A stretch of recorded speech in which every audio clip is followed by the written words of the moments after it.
신앙생활이든지 삶이든지 가장 중요한 것이 바로 어떤 그 기초입니다. 기초가 무너지면은 모든 게 흔들려요. 한 번은 뉴스 봤더니까 그 외국에 입양된 아이가 이제 살면서 자기 뿌리에 대해서 관심받게 됩니다. 아마 그 양부모가 자기들의 자식을 낳으니까 조금 이렇게 소홀히 됐는가 봐요. 상처를 입게 되고. 그래서 이 사람이 이제 한국에 와서 자기의 생부모를 찾아요. 아직도 못 찾았더라고요. 근데 필사적으로 찾아. 제발 좀 나는 절대 원망하지 않을 테니까 좀 달라고. 그리고 자기 부모에 대해서 혹시 아는 분 있으면 좀 얘기해달라고 필사적으로 찾는 모습을 보고, 또 그 사람은 그래 정말 삶이 기초가 없으니까 뿌리가 없으니까 막 흔들린다는 거예요. 신앙도 마찬가지죠. 우리가 믿는 우리가 그 신앙의 대상이 바로 예수님이신데 예수님이 누군 줄 모르고 믿는다. 이거야말로 웃기는 얘기예요. 그죠? 이런 사람들은 정말 필사적으로 예수님 누군가를 찾아야 돼. 네. 오늘 본문이 중요한 우리 답을 주고 있습니다. 교리적으로 중요하고 되게 우리 신앙생활에 정말 중요한 것입니다. 자, 너희는 나를 누구라 하느냐? 이 질문이 참 중요한 질문입니다. 너는 나를 누구로 믿고 따르냐? 누구를 믿느냐? 신앙하느냐? 이 묻는 건데, 이 사람들이 이렇게 대답해요. 어떤 이는 세례요한이라, 더러는 엘리야, 어떤 이는 예레미야나 선지자 중에 하나라 하나이다. 여기 보면 전부 다 누굽니까? 선지자 계열의 사람들이에요. 그죠? 선자로 보는 게 그 당시에는 다 아마 일리가 있었을 거예요. 왜냐하면 이분을 하나님으로 본다는 건 쉬운 일이 아니에요. 왜? 눈, 코, 입, 우리 같은 감정, 식사도 하실 때 때로는 막 체하기도 하시고 화장실에 가시기도 하시고 이런 모습을 보이시는 우리 똑같은 성격을 가진 예수님, 이분을 하나님을 믿는다는 것은 어려운 일이라. 자, 그러니까 선자로 보는 게 정확해. 이 선자도 보니까 엘리야 같은 분은 엘리사와 마찬가지로 예언도 하지만은 또 기적과 표적을 많이 있겠잖아요. 그래서 그런 모습이 이 예수님께서 보여주고, 또 엘리야가 또 오리라 하는 예언도 있었기 때문에 아마 그렇게 봤을 가능성이 많습니다. 자, 하여튼 예수님을 뭘로 보느냐? 이것은 오늘날 중요한 문제예요. 되게 우리가 예수님을 이제 어떤 사람들은 그래요. 혁명가다. 그럼 틀린 얘기냐? 아니죠. 예수님의 삶 가르침은 정말 혁명적이었습니다. 첫 번째, 뭐에 대해서? 율법에 대해서. 두 번째, 구약의 해석에 대해서. 예수님의 이 해석은 달라요. 그래서 그 당시 그 랍비들 가운데 좀 보수적인 학파가 있고, 샴마 학파라고 그러죠. 또 진비전 헬레를 학파가 있었는데, 예수님 그 양쪽을 다 취합니다. 어떨 때는 좀 자유적이고, 어떨 때는 좀 더 보수적이고. 그래서 누구를 예수님은 더 영향을 받았을까? 궁금할 정도로 전 헷갈리는데, 그러나 그것이 뭐냐? 올바른 해석이라. 여기에 방점을 이렇게 찍으면 돼요. 올바른 해석, 정확한 해석이라 그런 얘기죠. 우리는 예수님을 하나님을 믿으니까 모든 성경을, 구약을, 신약도 마찬가지입니다만은 예수님을 통해서 보지 않습니까? 예수님에 대한 신앙이 흔들려 버리면은 우리 기독교 신앙은 완전히 흔들리게 되어 있다 그런 얘기입니다. 자, 그래서 알케테나 이렇게 사람이 말합니다. 그러니까 자, 너희는 나를 누구라 하느냐? 제자들이 묻는 거예요. 너희는 나를 누구라 하느냐? 시몬 베드로가 대답하여 그러되 주는 그리스도시요 살아계신 하나님의 아들이시나이다. 첫째는 메시아라는 것이고, 또 하나는 하나님의 아들이다. 자, 이 개념이 참 베드로가 좀 무식한 줄 알 때 유식한 사람이에요. 자, 메시아다, 그리스도라, 기름 부음 받은 자라. 이것은 그 당시에 그런 사상이 또 종교적인 가르침이 있었기 때문에 그렇게 볼 수 있어요. 메시아가 오신다고 했으니까 다 메시아를 기다렸기 때문에. 그 메시아는 바로 정적인 메시아요, 로마의 압제에서 해방시키고 다윗 시대의 영광, 솔로몬 시대의 영광을 회복할 그런 정적인 왕으로 생각했습니다. 그래서 베드로도 따라다녔는데, 그건 이해합니다만 또 뒤에 따라온 단어가 살아계신 하나님의 아들이시나이다. 이것은 특이한 얘기예요. 메시아라는 건 다 잘 알고 있다 그런 얘기죠. 또 예수님의 표적을 보면은 이분이 메시아가 하시는데, 하나님의 아들로 믿는다는 것은 정말 이건 특이한 베드로의 고백이라. 그래서 예수님께서 합족하셨는가 봐. 여기 하나님 아들이라는 것은 결국은 뭡니까? 삼위일체론까지 얘기할 수밖에 없어요. 그죠? 신이 아들이 있다. 이런 개념을 누가 알고 있을까?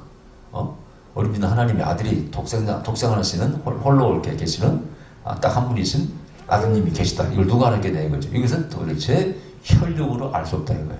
지식으로 알 수 없다 이겁니다. 랍비가 가르쳐 줄 수 없는 거예요.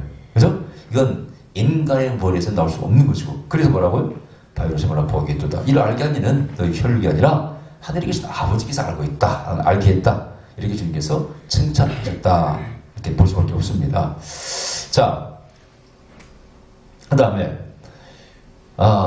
또 내가 내게 이르노니 너는 베드로라. 내가 이 반석 위에 내 교회를 세우리니 음부의 권세가 이기지 못하리라.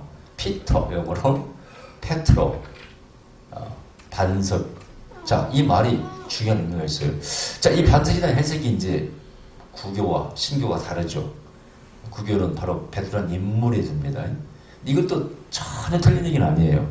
성경에서 보면은요, 축복이나 교리나 모든 것이 그 당시에 종교적인 리더를 통해서 열려요. 특히 여기서 푼다멘다 이 뜻이 뭐냐면요, 성경 해석과 관련된 표현이었습니다. 성경을 풀 때 어떤 랍비가 풀어. 또 어떤 랍비가 이 이상 넘어가지 마. 이렇게 닫어. 풀고 매고. 그걸 풀고 매고라고 얘기하는 거예요. 자, 이것은 이런 뜻이야 하고 딱 못을 박으면 매는 거예요. 이렇게 풀면서 이렇게 푸는 겁니다. 그런 권리가 존경받는 랍비에게 있었습니다. 그건 종교적인 리더에게 있다 그 뜻이에요. 그래서 베드로를 내가 너를 리더로 세운다 이런 뜻이 없다고 말할 수 없다 그 뜻이에요. 이것을 캐톨릭에서는 그렇게 푸는 거죠.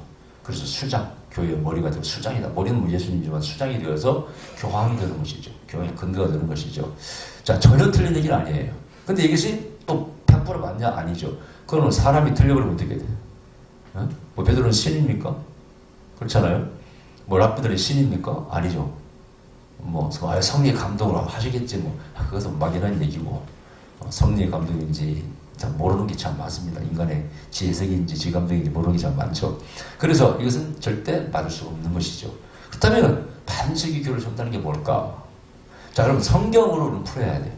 성경에서 반석에서 뭐라고 말하고 있냐? 성경에서는 일단 반석의 이미지가 있어요. 반석은 첫 번째 뭐라고 그랬어요? 영원성. 돌은 옆으로는 썩지 않지 않습니까? 큰 돌은 몇만 년, 몇십만 년 그대로 있지 않습니까? 내가 항상 하는 얘기죠. 설악산 무슨 바위? 흔들바위 말고 울산바위. 그 대관령 넘어가서 탁 볼 때마다 항상 감독이 이야 저걸 신라시대도 봤고 고조선 때도 봤고 그 전에도 봤고 다 봤을 거 아니겠어요. 변치 않음, 영원성, 견고함. 그래서 집을 지을 때 기초석을 뭘로? 돌로 지어. 그래서 예수님께서 머릿돌이 되시는 것이죠. 자, 그럼 예수님께서 머릿돌이 된다. 그것과 똑같은 얘기. 변치 않는 어떤 진리 위에 교회는 세워져야 돼요. 아멘? 그렇다면은 그 페트로 반석은요, 사실은 예수 그리스도 자신입니다. 자, 왜? 고린도전서 10장 4절에 보면은 예수님이 신령한 반석이라고 되어 있어요. 자, 그 다음에 한번 찾아보세요. 베드로전서 2장 5절 한번 찾아보세요. 읽어주세요. 베드로전서 2장 5절.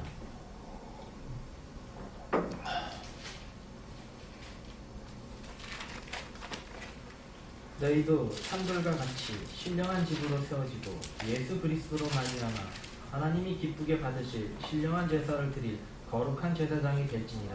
예, 여기도 산돌이란 말이죠. 설교 보면 산돌, 흰돌, 돌이 많이 나옵니다. 또 구약에서는 이스라엘의 반석, 이스라엘의 바위 뭐 이런 돌이 많이 나와요. 전부 다 누구를 지칭합니까? 하나님을 지칭하고 예수님을 지칭합니다. 그것은 바로 하나님이 가지고 계시는 견고함, 변치 않음, 영원성, 이것을 반석이 말하고 있기 때문에 그런 것입니다. 아멘? 그래서 이 반석의 교를 든다는 것은 바로 사실은 예수 그리스도 자신이 그래서 자기가 기초석이라고 뜻이에요. 왜?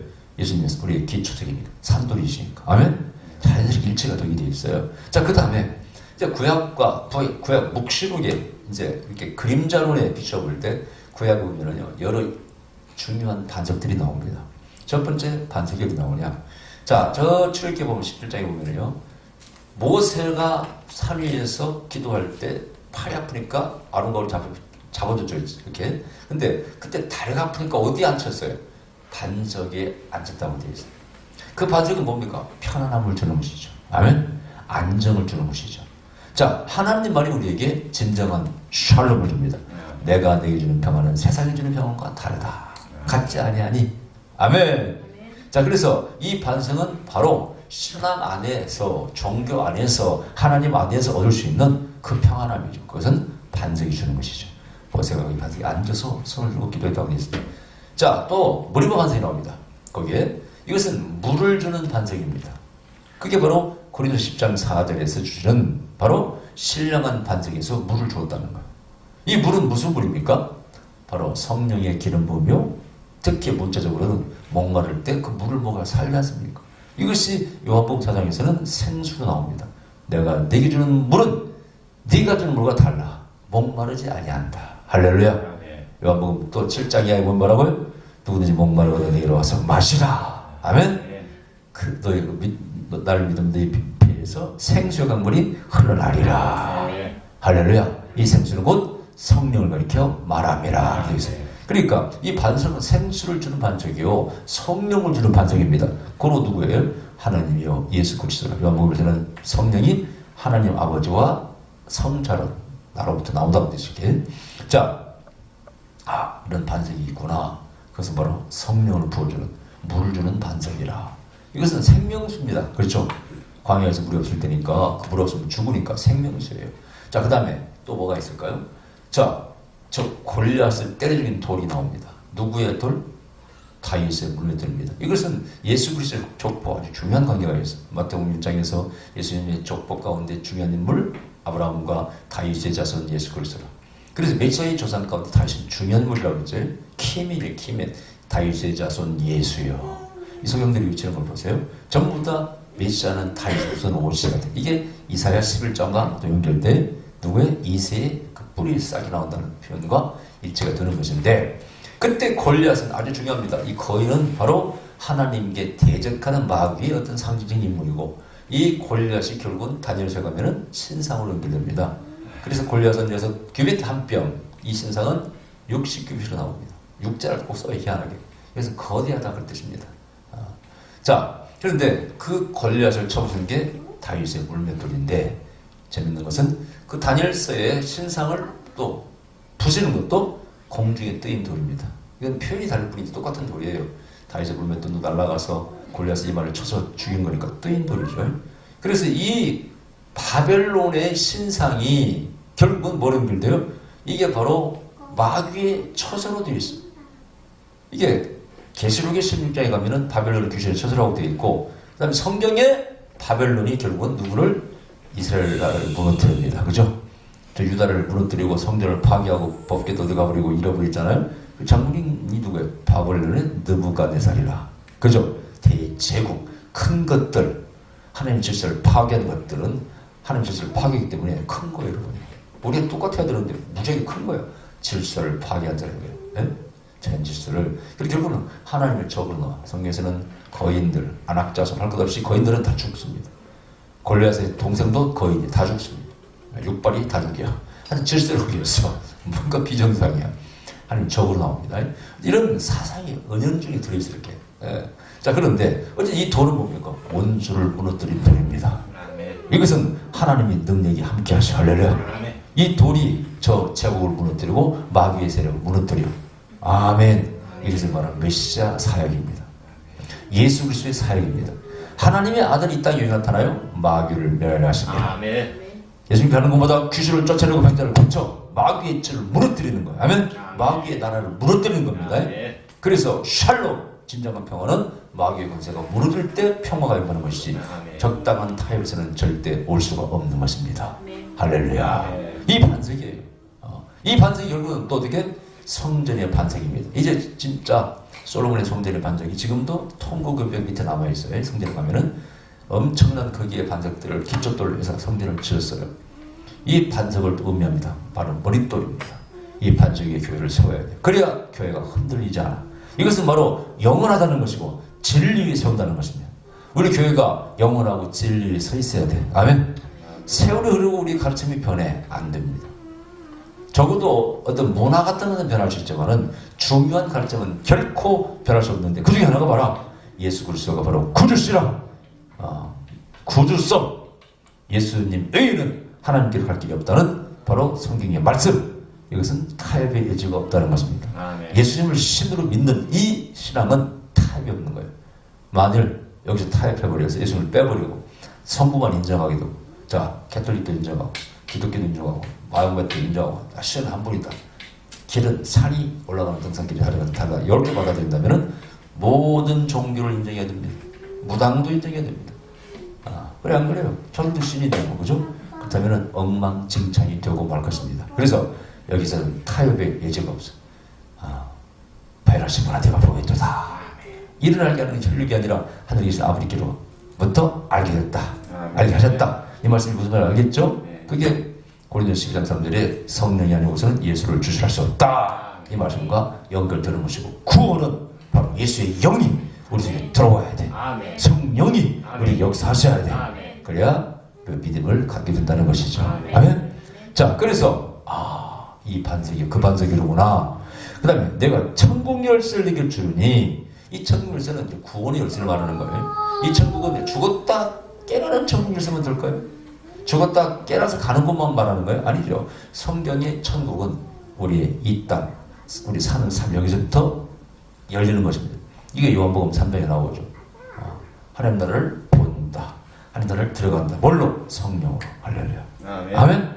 그러면 천국 열쇠를 주어 어디로부터? 주님으로부터 성령이 나와서 우리에게 문을 열어줄 때 우리는 들어가고 누리고 보게 되고 만나고 터치하고 냄새받고 복도 받고 권능도 받고 치유되고 여기서 체험하게 된다 이 뜻입니다. 아멘. 그 다음에 연결되는 영원한 천국에 들어가 예수 이름으로 우리는 구원받고 영원한 천국에 들어갈 수 있는 것입니다. 그 천국 열쇠를 주리니 누가 주리니? 결국은 천국 열쇠는 하나님 가지고 있고 또 하나는 이제 그분의 대행자들이 준다는 거예요. 자, 여기 이제 베드로가 또 캐톨릭으로 가서 캐톨릭이 베드로도 받을 수 있죠. 그죠? 그게 바로 성찬식을 집행하는 것이죠. 자, 그런데 그러면은 또 인간이 어떻게 자기 마음대로 줄 수 있어요? 그건 아니죠. 항상 하나님께서 허락하신 안에서만 가는 거예요. 대행자, 에이전시라고 해요. 대행자를. 그래서 우리도 마찬가지 대행자. 자, 그 사람 믿음으로 선포하는 것이죠. 축도도 마찬가지야. 축도를 갖다 기도로서 축원하옵 나이다. 축원할지어다. 왜 싸웁니까? 대행자라는 입장에서 보면 우리는 축원할 복이 있을지어다 합니다. 아멘. 목회자가 하나님을 대신해서 선포하는 거거든. 그때는 마지막 선포는 선포입니다. 대신해서 기도가 아니에요. 그때는 있을지어다. 대신 선포하는 거예요, 여러분. 내 권한을 하는 게 아니에요, 여러분. 그런 개념을 알아야 돼. 이때는 바로 대행자예요. 청률수를 주리니. 그럼 청률수가 뭐예요? 예수님 아닙니까? 그래. 복음 핵심이 누구예요? 예수님 아닙니까? 예수님을 주리니 너는 나눠주라. 이 열쇠로 열어줘. 여러분, 천국은 예수님이라는 키 아니면 절대 열 수가 없습니다. 그렇죠? 나는 길이요 진리요 생명이니 나를 만나거나 아버지께로 올 자가 없다. 이게 키라는 거 아니겠어요? 구원의 키는 예수 그리스도라. 이렇게 다 연결시켜서 볼 수가 있어요. 아멘. 그래서 결코 우리는 여기서 사람에게 베드로가 키를 뭐 지게 마음대로 만드는 게 아니죠. 키를 주면은 사용하는 것이죠. 아멘. 그렇다면 베드로가 조금 기능이 있어. 리더 입장에서 아까 처음에 얘기했잖아요. 캐톨릭 다 틀린 건 아니다. 좀 일리가 있다. 그러나 다 옳은 건 아니죠. 그 다음에 우리 개신도 마찬가지. 조정들에게 키를 주면 우리는 그거 가지고 복음을 전하는 것입니다. 복음을 알아주는 것입니다. 그렇다고 내 마음대로 하는 거 아닙니다. 우리는 대행자에 불과하다는 것입니다. 항상 명심을 하셔야 돼요. 내가 뭐 축복을 주는 것처럼 하면은 저 중세에 캐톨릭이 부패한 것처럼 뭘 발부했어요? 면접을 발부해가지고 너 이 돈 깨져 돈을 넣으면 짤랑 소리 나는 순간 너희 지옥과 조상이 천당으로 슝뿅 올라간다 이렇게 가르치잖아요. 이게 잘못된 것입니다. 대행자 불과한 것이고 하나님이 허락한 범위 내에서만 가능한 것입니다. 아멘. 이런 기초가 든든해야 돼. 그래야 흔들리지 않습니다. 말세가 오든지 세상이 뭐 흔들리든지 우리가 개인적인 종말을 맞아든지 항상 주는 그리스도시요 살아계신 하나님의 아들입니다. 아멘. 이런 고백을 가지고 있어야 돼. 아멘. 자, 여러분에게 그런 키가 있다면 여러분들이 메고 푸는 권세가 있습니다. 여러분도 있어요. 여러분도 이런 정말 복음이 키가 있으면 그걸로 열고 닫고 할 수가 있습니다. 아멘. 아멘. 그래서 그것이 많은 제사상들이 되는 거예요. 아멘. 보통한 제사상이라는 거예요. 그게 바로 키지 뭡니까? 여러분들은 올바른 신앙에 바로 서기를 바랍니다. 자, 기도하십시다. 그러하신 우리 아버지, 우리가 올바로 주를 믿게 하시옵소서.